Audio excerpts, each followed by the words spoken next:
Hey everyone, live waiting for Takkarist McKinley of the Atlanta Falcons to appear and be right at that table right there. He and one other, Ryan Ramsick, who's just selected. They are the final two. He's the 32nd pick in the NFL draft. So yeah, that's where we're at right now. And I apologize for the bad connection. I don't understand why. Hey, how you doing? I don't understand why AT&T LTE, and I don't understand why it's a bad connection. I guess maybe it's still. I mean, it wasn't always that way, right? You know, we had better connection before, but just we don't have enough cell phone towers here. We just don't. So, yes, I had a long day, Barry. Hey, by the way, speaking of Barry, hey, excuse me. You work for Barry Bonds? Yeah. She works for Barry Bonds, folks. Yeah, so tell them what you do with Barry. Well, we do a lot of interviews. We conduct a lot of interviews with the athletes. We do a lot of articles, and we follow a lot. And Barry specializes in the NFL Regional Combine. The locker room? Mm-hmm. The Locker Report. LockerReport.com. Yeah. So she works for Barry Bonds, the famous slugger. No. Oh, I thought writer. The writer. Yeah. I'm sorry. I thought Barry Bonds. So from the Bay Area, I think you're Barry Bonds, right? Oh, no, Barry Bonds. Barnes. Oh, okay. Different Bonds. All right. Anyway, hey. He's an NFL analyst and a writer for LockerReport.com. Oh, the Locker Report. Okay, cool. All right. So great questions anyway. Yes, thank you. You got it. Cool. Hey, I thought it was Barry Bonds. It's been a long day, folks. But Barry Bonds is. You think Barry Bonds, you think slugger, right? Absolutely. Yeah, see? Barry, Bobby Bonds, Barry Bonds, Bonds. Bearer Bonds. Bearer Bonds. Yeah, Gary U.S. Bonds. Gary U.S. Bonds. Gary U.S. Bonds. There we go. Yeah. That's right. So where I'm at is right now we are, as I said, here. And sorry for the dirty lens, folks. Let me clean it up a little bit. We've got right here. Hold on. Is that better? Nope, not. That's better. Let's see here. Okay, cool. Now, what do you guys think of the Raider pick? Let me ask you. All right. What do you think of the Raiders pick, huh? Oh, we're gonna have. Here he comes. Here comes the next Atlanta Falcons. Yeah. Mr. McKinley, congratulations.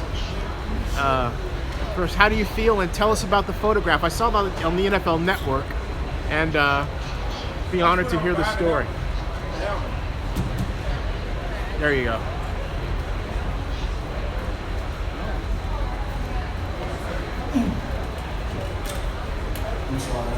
Well, I said first, congratulations. How do you feel? And then tell us about the photograph. I saw that as we were interviewing. I saw that on the NFL Network, but I didn't hear what you were saying. But it was obviously quite a moving experience. So I want to hear about it. First off, I feel amazing. I mean, dreams come true. So it don't matter where you come from, how you start. It's all about how you finish. So the biggest thing for me right now, this is only the beginning. I can't wait to get started. This right there is a picture of my grandmother. Wow. She passed away in 2011. Sorry. And like I said, before she passed away on her deathbed, I made her a promise, which was I was going to be out of Richmond, California, I'll be out of Oakland, California. Yeah. I'm going to go to Division I. I'm going to live my dreams to go to the NFL. I'm from Oakland. I live in Oakland now. Yeah. That's what I'm talking about. Yeah. And, just that promise I made to her, that's what fuels me. That's why I play how I play, and that's how I act. So when I got on stage, I was just a whole bunch of emotions just kind of just flowed out because the promise is complete. But as far as what I want to accomplish, it's just beginning. But that promise that I made to her, it was everything. I got to ask you, when did you find out you were going to be an Atlanta Falcon? Did they talk to you ahead of time? You had some input, or? I honestly didn't know. I mean, like I said, throughout this process, a lot of teams will tell you, "We're going to draft you here, we're going to draft you there." But like I said, my agent, my head coach, kind of was like, "Man, a trade might happen." And I got that phone call at that Georgia area code, and found I was a Falcon. What kind of impact do you plan to have with the Falcons? I'm hoping. I just want to get to the quarterback. I mean, like I said, there's a lot of talent as defensive end in the Falcons as far as Dick Beasley, the leading in sacks. Dwight Freeney, he's always going to be a future Hall of Famer. So, as a defensive lineman, you can't rush every play. It's just hard to do. So if I could just come in whenever they want me to come in, third down, second down, just get them great guys, a little break, they can come in fresh. The pass rush won't lead. That would be huge for our team. Hey, what was the talk that Roger Goodell had with you after you made your speech? He basically told me he was proud of me. I mean, we had the NFL play 60 earlier today, and he was just amazed how engaged I was with the kids. And me, I'm all about the community. He kind of just seen that, and he just had a different, perspective. I mean, he was just happy that my dreams came true. So he's telling me I'm a great player, and just keep playing with that fire. Hey, what are your thoughts about going to play with Dontari Poe, who the Falcons acquired via free agency this year? I'm excited to play with just the Falcons in general. I mean, like I said, great team. I just want to find a way to help out as much as I can, whether that's on special teams, third down packages. I said I ran a 4.59, so I can do kickoff, punt return, whatever you want me to do. My goal is just try to help the team get back to the Super Bowl, hopefully win it this year. Hey, Chuck, there was a report this morning that what was your grandmother's name? And what was, I'm sorry. Myrtle Collins. Myrtle Collins. Yes, sir. And can you describe the kind of impact she had on your personality and how she raised you? Like I said, never knew my father growing up. Mother left me when I was 5 years old. So my grandma, she basically, she took care of me. And she basically paid her bills by collecting water bottles and cans. And those only worth like 5 or 10 cents. So wow, that's a lot of bottles to collect to pay the rent. It's like $1,000, $1,200, or whatever. So that's a lot. So that just shows how much grind, how much determination, and how much she never gave up just to do that. And I said the biggest thing growing up where I come from, it's easy to get caught up with the gangs, the drugs, the violence, the women's, stuff like that. And for me and my grandma, we would always just stay in the house and watch wrestling. And her favorite wrestler was Booker T. That's probably the biggest reason why I got dreads now, because of him and just because of I was her favorite wrestler. And he actually hit me up on Twitter, telling me good luck with everything, make your grandma proud, and keep it going. And I almost teared up right there because as a kid, I watched it with my grandma. So like I said, she meant everything to me, and I promised me everything to me. And I'm just happy I was able to complete it. There was a report this morning that you may not be healthy enough to start this season. Is that an accurate report? And will you be healthy enough to start this season? I've been in rehab Monday through Saturday, and like I said, all you have to do is control what I can control, and just get in the rehab as hard as possible. The goal is, like I said, my doctor told me I will be ready for the end of the season, but like I said, all I can do is just keep in the rehab Monday through Saturday, hitting hard. Like I said, I was supposed to get a sling for 5 weeks, I got on 3 weeks. So we keep at the pace we're going, who knows? Like I said, I will be ready for the end of the season. Jack, you talked about the promise you made. You got was she in the hospital? Was she at home? She was in the hospital. Can you kind of describe that day and how was she still really cognizant of what was going on? Was she comfortable? She had a few strokes, so she really couldn't understand too much that was going on. So I was at home, doing schoolwork, and I got the call from my cousin. He said we go to the hospital ASAP. Got there, she hadn't passed away yet, but I walked up to her, and she still was able to understand us. She would nod her head as best as she could. So I basically walked up to her and I told her, I said, I'm y'all to Oakland, y'all to Richmond, go D1, live my dreams. And so about 30 seconds later, that was it. She nodded her head and passed away. From there, so that was like the hardest moments of my life. You know what I mean? I probably wouldn't be sitting here right now talking to you guys if I didn't make that promise. 2 more, please. So when do you go to Atlanta? Tomorrow. And how do you feel about Marshawn going back home to Oakland? they're going How to did you feel about Marshawn going back home? That's great for the community. It's great for the community. It's great for him. It's great for his family. Just for him to be able to finish his career up in Oakland before they go to Las Vegas is huge for the community. Like I said, we look up to him. And like I said, I'm just hoping to have that same impact that he had on the kids in Oakland that I can have on the kids in Richmond. So Are you planning on joining him in community service in Oakland? Yes sir. He got his own community things and stuff like that. Like I said, he's doing everything the right way, but I do hope to have one day have my own community stuff. And what do you think of the atmosphere in Philadelphia? What do you think of the atmosphere in this whole draft in Philadelphia? No, I'm sorry. Great. Hey, are you guys going back over here? Or are you? Okay, cool. Let's see here. If we can get around there. You can get around that way. And take us off. Excuse me.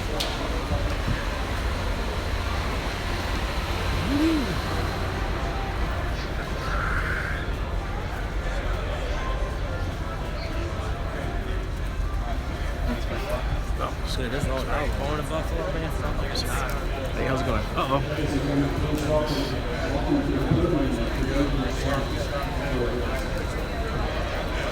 We're gonna go back. Excuse me. Sorry, Moss. I'm sorry. Excited? I am. Absolutely. How long you been waiting for this race? For like 15 years. 15 years, yeah. Yeah, you go to the Bill. Mm-hmm. What kind of impact if you in the division? What you think you're gonna do with wide receivers? All I can do is just come in and try to work hard and just, try to earn respect of my vets and the guys that's already on that team, that's already in the locker room. And I feel like if I pretty much do that, I'll be fine.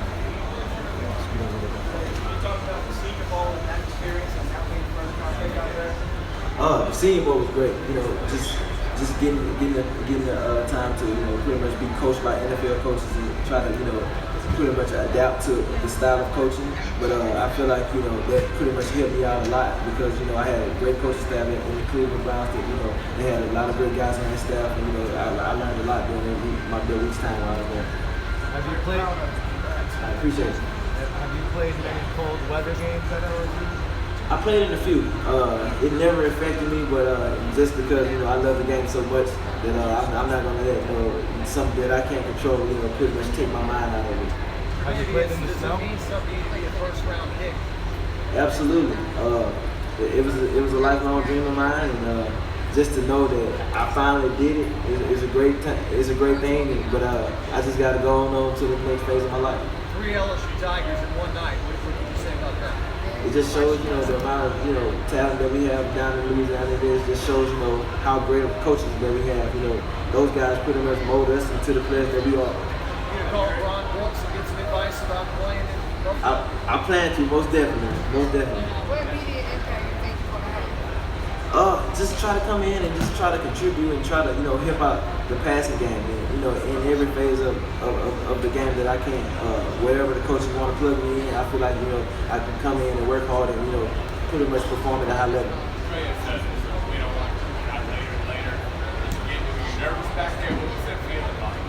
Most definitely. But never at one time did I waver or, doubt my ability or doubt my chances of going. I just knew, God wasn't going to place me in the wrong place. He placed me where He wants me to be, and that's in Buffalo. And I'm just looking forward to it. You talked yesterday about where you're from, how you project to sleep and save down your brother and all that stuff. Have you thought about what you're going to do now? I haven't, man. It's just been a surreal moment for these past 30 minutes. I'm just going to soak it all in and get up to Buffalo tomorrow and meet my coaching staff. And then, once I get back to Baton Rouge, I got a lot of things to think about and a lot of things to do. That's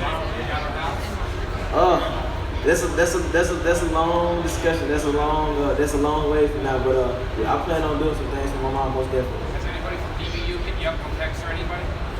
I left my phones on the table, so one of my family members may grab it, but I'm pretty sure my phone is blown up right now. Hey, have your friends changed how they treat you now that you're an NFL star about to be on the way to this moment? Not at all. You know, I pretty much had the same friends since I was like 7 years old, and you know, we pretty much treat each other the same. You know, those guys love me, and I love those guys dearly, and that's the reason why we're great friends, because they don't treat me a certain way just because of the position I am.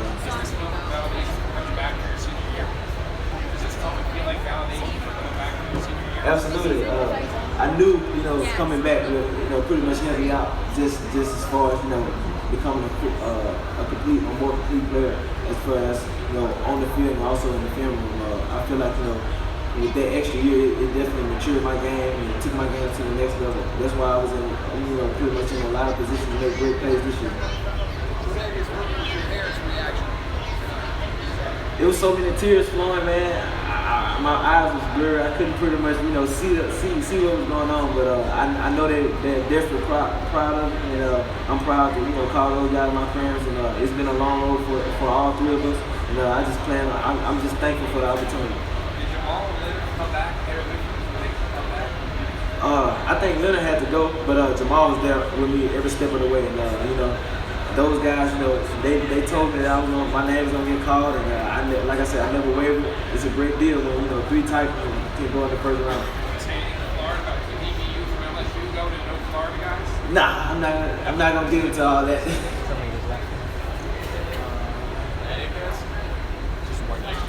Thank you. Congratulations.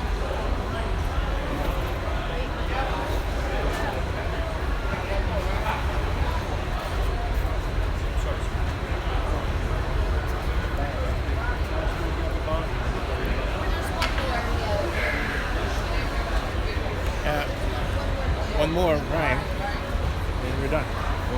One more. Ryan, what a day. Ryan McKinley? Ryan, No, Tack McKinley came out before him. Ryan, this guy. Chosen. Huh? We're exhausted, folks. We're trying to figure out. Yeah. It's almost midnight. And to think the flight I was supposed to catch is up after it's 9 o'clock in the morning. We'll see. We'll see. We don't sleep here. But no, the food is gone. Got it. Oh, here we go. Can I grab that thing? Let's see here. Oh, Tre'Davious White, and we have, this is the list. Mitch Trubisky, Tre'Davious White, Ryan Ramczyk. That's it. Ryan Ramczyk. That's the man we're waiting for. Waiting on Ryan Ramczyk. These are all the people that have been here. Folks, got them all. There you go. Thank you. Uh-oh. Thank you. Let's see what's going on backstage there.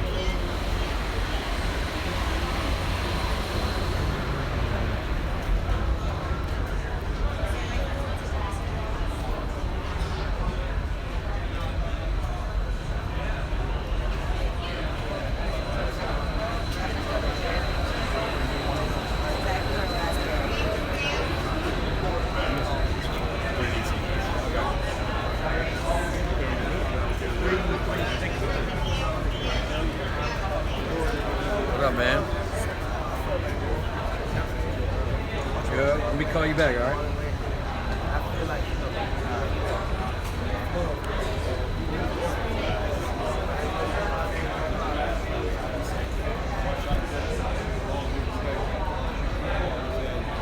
Ohio State is the real DBU. I'm not gonna say that. So me and my son are great friends. We train together in Arizona, but he's not gonna have to deal with me if that comes in. He's gonna have to deal with New Orleans. Thanks, Trey. Thank you, sir. Thank y'all. Congratulations, man. Appreciate it, man.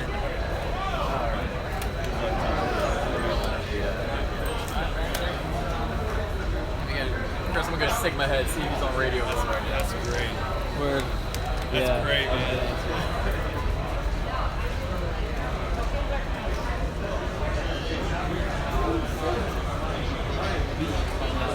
Let's go, man.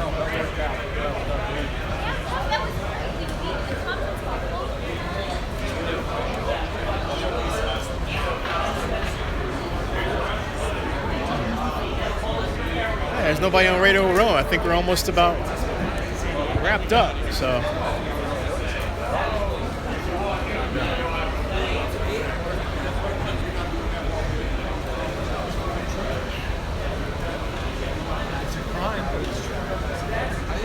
Everybody's standing, so I think we're almost done.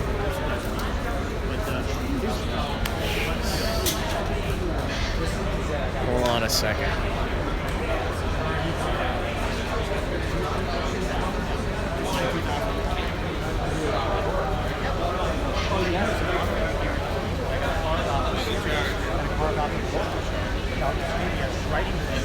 Hey John, you gotta go? Okay, Tony. Real quick, give me 10 seconds. You got it, okay. Hey, how you doing? Pretty good, thanks. Okay, all right. Anyway, we're still talking about the Raider pick, and that's the idea. In fact, you know what? Hey, speaking of Raider pick, just the juice over there. Yeah, I generally hang around until the last. In fact, let me see if that other guy is going to be interviewed. Hold on a second. I thought we got. Yeah, there he is. Here's Ryan. Yeah.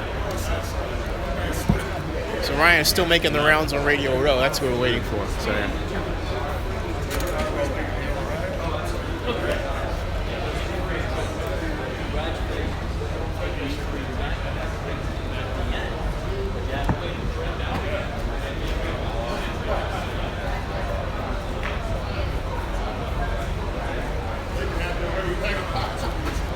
He's going to be in the interview room, so I'm going to get a drink. Follow me. Because I need it. It's been a long day. Hold on a second. Anything in there? Yeah, Gatorade and water. Oh, cool. Water? Yeah, Gatorade. That's what I want. No, I'm not leaving. I'm going to leave tomorrow night. This is... My only plan is to do this because of just the situation of everybody that's here has been selected. So there's no, and then also it's just a lot of, well, basically, no. Just didn't really think that the way the NFL handles the media, all right, now, is not what it used to be. Now, on the other hand, there will be a lot of food here, okay? And as Rick Saratella said, that they basically stopped inviting draftniks. Draftniks were people that were not tied to a particular team. We were just into the NFL draft, you know? That's how I started out. And this is my 12th year. So, you know, and I'm one of the few draftniks here. Rick's the other one. Everybody else here, they're beat reporters. It's a big difference, okay? So, yeah.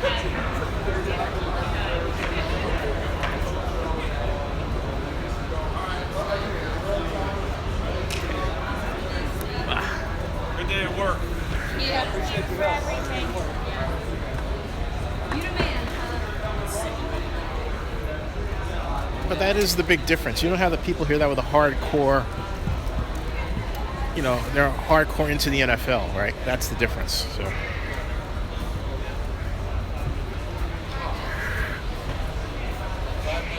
Five minutes? Hey, how you doing?